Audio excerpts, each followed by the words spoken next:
रामकृष्ण वासुदेव जाडोकार एका शेतकऱ्या शेतात आलेला. यांनी आपल्या केळीच्या पिकावर काय वापरलं हे आपण ऐकून घेऊ. आपलं पूर्ण नाव? शालिग्राम रामकृष्ण मानकर, राहणार राणा खंडाळा. बरं मानकर साहेब, आपण या केळीवर काय काय वापरलं? हे मल्टीप्लाय खत वापरलेलं आहे. बरं, मल्टीप्लायर वापरल्यानंतर तुमच्या केळीमध्ये काय फरक दिसते तुम्हाला? घडाची सहित हा. मस्त फण्या 15-20 फण्या आहेत. 15-20 फणे आहेत. बुंदाही चांगला आहे. बरं बरं. हम्म. आणि खर्च? खर्च कमीत कमी खर्च आहे. कमी खर्चात तुमचं उत्पन्न म्हणजे- वाढून भेटेल. हो.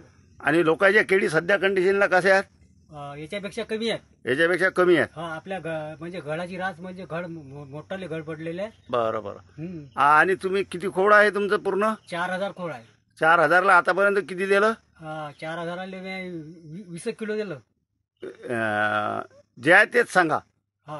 म्हणजे पहिले 10 घेतलं होतं. हा. पहिले याच्यात सोडलं होतं ड्रिंचिंग बिचिंग जे केल्या त्या काही. बरं बरं. हम्म. आणि त्या 20 किलोचा खर्च तुम्हाला 7.5 आणि 7.5 15,000 आहे. 15,000. 15,000 तुमची माती कशी नरम झालेली आहे की हार्ड हे आहे? भुसभुस झाली एकदम अशी. भुसभुशीत झाली. हम्म. बरं, याच्यातून शेतकऱ्याला काय सांगणार तुम्ही मल्टीप्लायर बद्दल? शेतकऱ्याला आम्ही सांगू बा, हेच मल्टीप्लाय कमीचा ते मल्टीप्लायचे हे होते हा खताचं. हा. तर मस्तपैकी जमीन भुसभुस करते आणि पिकातही वाढ होते. बरं, कुठल्या कुठल्या पिकाला आपण वापरलं हे? हे केळीला वापरलं, हरभऱ्याला वापरलं. हरभऱ्याचे काय रिझल्ट आहेत? हरभऱ्याला एकरी 10-12 लागले. गहू? गहू एकरी 17-18 झाले. ठीक आहे. धन्यवाद धन्यवाद धन्यवाद.